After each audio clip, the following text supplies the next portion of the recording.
Every year, thousands of Christian pilgrims flock to the Jordan River to mark the Epiphany, celebrating the revelation of God incarnated as Jesus Christ.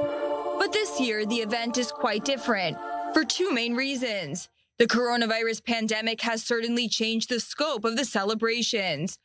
Only a few dozen Catholic Church officials attended this service on the Israeli bank of the Jordan River, a place also known in Arabic as Qasr el-Yahud, or the Tower of the Jews. This year, because of the coronavirus pandemic, the ceremony will take place with the regulations enforced. The coordinator of the government activities in the territories and the civil administration are doing the best they can to arrange the ceremonies of different Christian communities at the baptism site in order to maintain the freedom of ritual for the different communities and sects.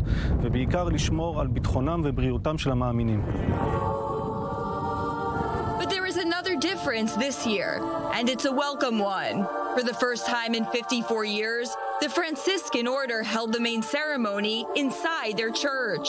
This 100-year-old deserted compound has been located inside a minefield. But recently, a long operation to remove the mines was completed. The few pilgrims who attended the ceremony have shown their enthusiasm. Today we have been able to go in our convent. Since the 67 war, we lost our convent. It was full of mine around. So today, thanks to the President of the State of Israel, we have been able to get our convent back.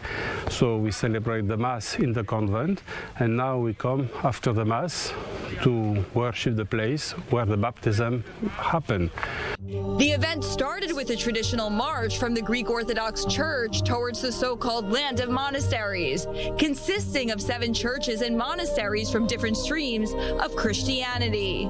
After the 1967 war, Israel laid mines in the area to avoid infiltrations. But following the 1994 peace agreement between Israel and Jordan, a demining process began. This special event was also an opportunity for several officials to pay tribute to the Christian community in the Holy Land. It's an honor to be here. We are, Spain as a traditional Catholic country has always had, its place in this ceremony. And of course, I'm honored to represent my country today here. The book of Luke describes the baptism of Jesus.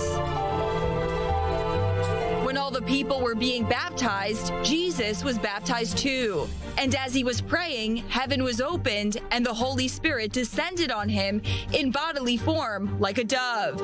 And a voice came from heaven, "You are my son, whom I love.